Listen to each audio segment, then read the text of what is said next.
A single megabyte is almost nothing. It is a fraction of a modern smartphone photo, a blink of high-definition video, a rounding error on your monthly data plan.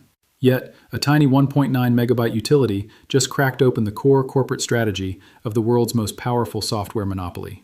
For years, Microsoft has treated your personal computer as its own digital billboard, a testing ground for experimental monetization schemes. With Windows 11, they stopped asking for permission and started demanding compliance.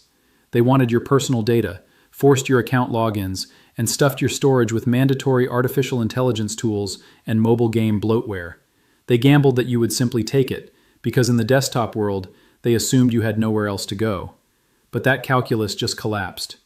Without a massive marketing campaign or a corporate budget, an open-source tool called Rufus quietly deployed a devastating update. It did not just patch a few bugs, it went to war with the operating system's fundamental design.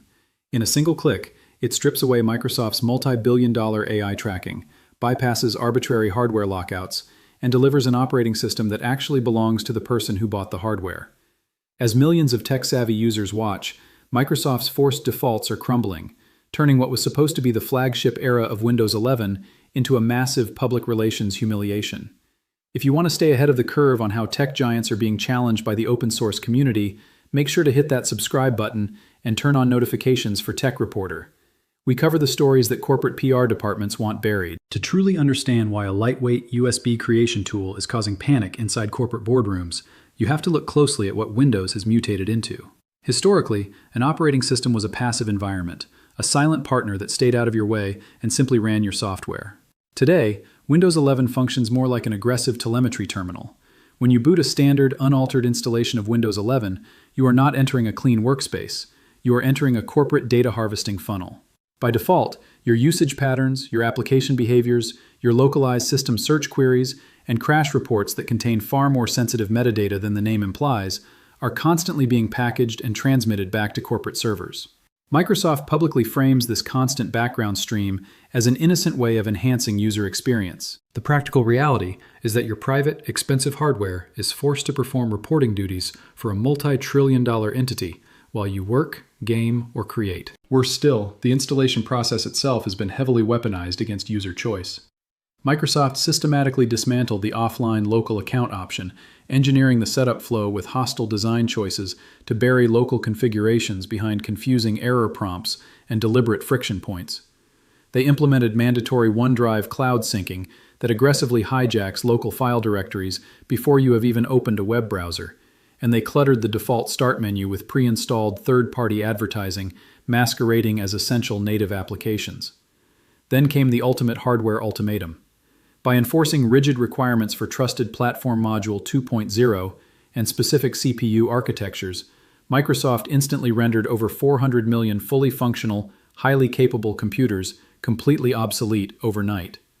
High-end machines built around 2018 and 2019, which still effortlessly handled demanding creative workloads and modern video games, were suddenly flagged for the digital graveyard.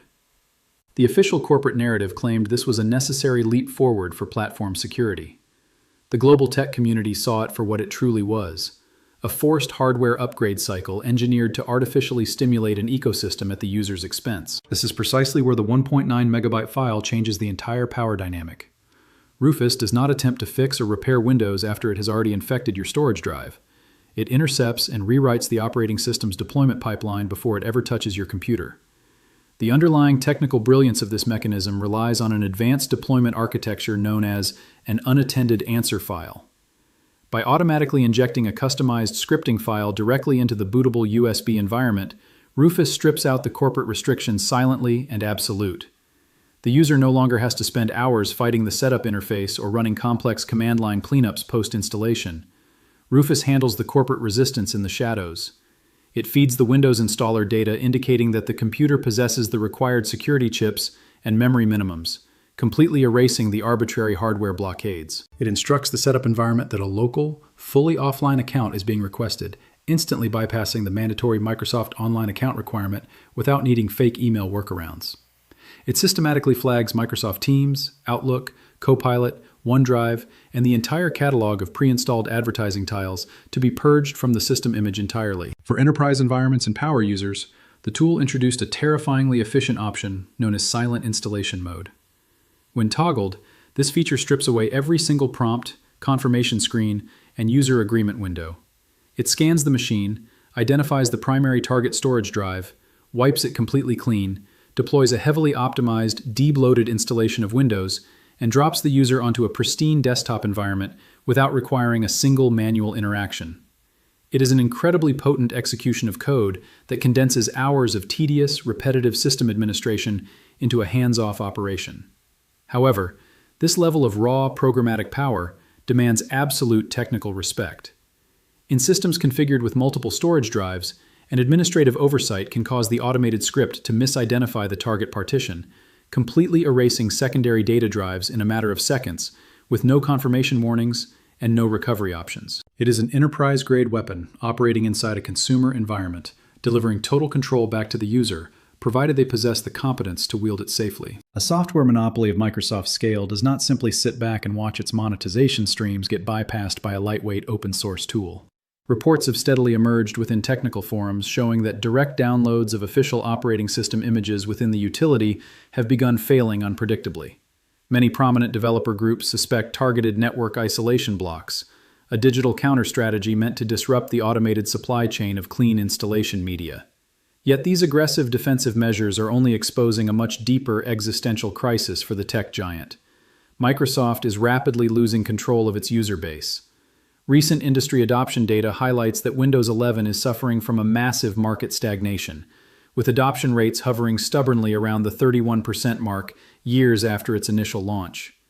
Users are actively, intentionally resisting the transition. For the first time in modern computing history, a massive demographic of casual users, system builders, and gaming communities are openly discussing moving to alternative operating systems, willing to face the compatibility hurdles of Linux distributions simply to escape the relentless tracking and forced monetization of the Windows interface. The history of computing has repeatedly proven that no digital empire is too big to fail. Microsoft once maintained an absolute, unshakable monopoly over web server environments, yet today their footprint has shriveled to single-digit percentages. They once held an early, overwhelming dominant position in mobile computing hardware, only to be completely erased by more agile, user-focused competitors who understood market demands better than a rigid corporate hierarchy.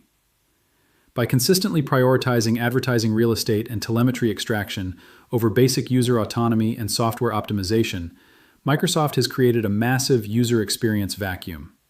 They engineered an official installation pipeline so universally disliked and frustrating that a free, single-developer utility has become the preferred choice for millions of people who just want their hardware to function reliably. The corporate boardrooms in Redmond consistently operate under the assumption that their market dominance is permanent, believing that if they build the digital walls high enough and make the exit paths confusing enough, the consumer will simply capitulate.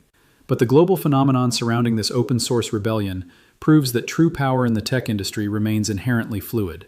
When a massive corporation delivers an operating system that feels increasingly hostile to its own users, the community will inevitably build its own tools to reclaim that space. Every single automation checkbox within this tiny utility stands as a direct, unedited indictment of Microsoft's current design philosophy. Every automated removal of a forced AI app is a literal vote of no confidence from the computing community. Microsoft's internal teams see these deployment metrics, and they clearly recognize that user resentment has reached a historical tipping point. The real question moving forward is no longer whether advanced users will accept the restrictive, cloud-tethered future that corporate executives are attempting to force upon them. The true question is how much longer a software empire can sustain the illusion of platform dominance when its users openly require a third-party open-source file just to make their flagship product tolerable to use. If you found this deep dive into the silent war for your desktop valuable, let us know your thoughts in the comments below. Do you think Microsoft will eventually block these bypass tools completely, or has the open-source community won this round?